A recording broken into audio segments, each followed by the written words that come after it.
The other day I was on my scooter prayer ride. I go for about an hour at a time, and I use that time to be out in creation and just talk to Jesus. It's my precious time with the Lord. And I came down this street. It's right here in our subdivision, and these are thistles. They're known in Scotland as the Scottish flower, the flower of Scotland.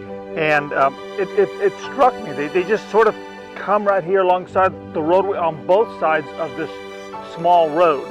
And I decided I would take my gloves. The Holy Spirit inspired me to cut a thistle and do a devotion, because I was called upon by some dear friends to do the funeral service for their younger son that passed away. And I did not only the in-church one, but I did the graveside. So it was at that service that I got this idea by the Lord, who planted it upon my mind as I was coming by here on my scooter. And it was so cool. It's sort of like a parable. The Lord teaches a lot like that. He uses life's examples. So I was instructed by the Lord to get my gloves, obviously, because thistles, look at them. They're just full of thorns. And so I questioned the Lord. I go, Lord, what in the world would I want to bring a thistle to the graveyard service and share? What in the world do you have with it? And I began to take my shears and cut off all the prickly little stickers that the thistle was full of. And the reason why I did that is because at the graveside, I wanted to be able to hold this up and give the devotion that I'm giving to you to the family and the friends that were there. There was about 75 to 100 people at the graveside. And I was telling them that God takes us and He's sticking the stickers off us. Now, I was this young man's pastor along with 3 other pastors, but I primarily focused on him for quite some time. I would meet with him for coffee, and we'd spend time, and I was trying to help mature him. I was trying to help develop his character, and we'd spend time together. And yes, he was feisty. He had a lot of little stickers and contentious. I wouldn't say argumentative, but he's a thinker, and he would question things, and that absolutely drove people crazy. In fact, it drove his family crazy. But there was no question whether he was a Christian or not. And so I got the idea at the graveside to tell him, you know, the Lord is taking this young man, and he's pruning, and he had pruned up until the moment that the Lord took him to heaven, because he did know Jesus. You see, we're not saved because all our stickers are gone and the Lord says, oh, that's a perfect thistle, now it's worthy of heaven. No, He's making us worthy of the Lamb by the pruning that He does in our life, i.e. the scriptures that you see in John. John tells us about those passages where He prunes us and He makes us fit for the kingdom. And so I wanted to lay this on the casket, and I said, you know, from now on, when I see a thistle, I'm going to think of this young man, not the way he was up to the grave, but the way he is because of the refining process that the Lord has done in his life. That's you and I.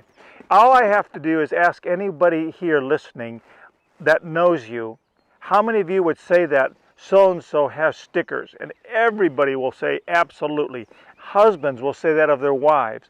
Wives will say that especially of their husbands. Because we have stickers in us. And we rub each other the wrong way. We do, ow! And that's part of the process of our life as we surrender to Christ. He prunes and prunes. So at the graveside, I could touch the thistle without saying ouch. And I was able to lay it on the casket as a reminder to the family that their son going into the grave is going to resurrect in the newness of life. That's what Christ does. He gives us a newness of life, and it starts the moment we surrender our life to Christ. So as we surrender, we're refined. We become more beautiful daily. Hopefully, if we live long, like Little Bear at this recording is 73 years of age. I'm hoping that if the Lord keeps me going, that I'm getting more and more refined, that my wife could say, wow, sweetheart, you're so much more gentle and kind and patient and long-suffering now than you were when I married you 50 years ago. And that's how life is. God is refining us, so don't lose hope. And then if you have a son or daughter that died untimely and they weren't perfected, don't despair. God continues the process. And so when we see Jesus face to face, we are refined. He sees us as new creatures. Finished. The work is done as we surrender to Christ and He finishes the work. We got to get over the fact, the thief on the cross, how much pruning did the Lord did? Did the Lord take out His shears right on the spot and begin pruning? Absolutely not. The thief realized right then and there that his life was in shambles, and he said, Lord, remember me when you come into your kingdom. And the Lord said, this day you will be with me in paradise.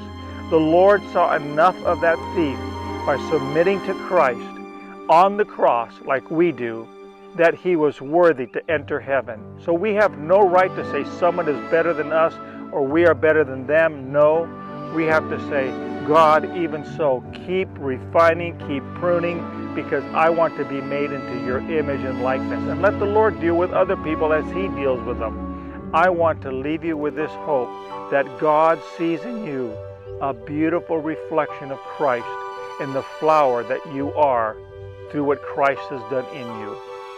I leave you with this word to pause and ponder.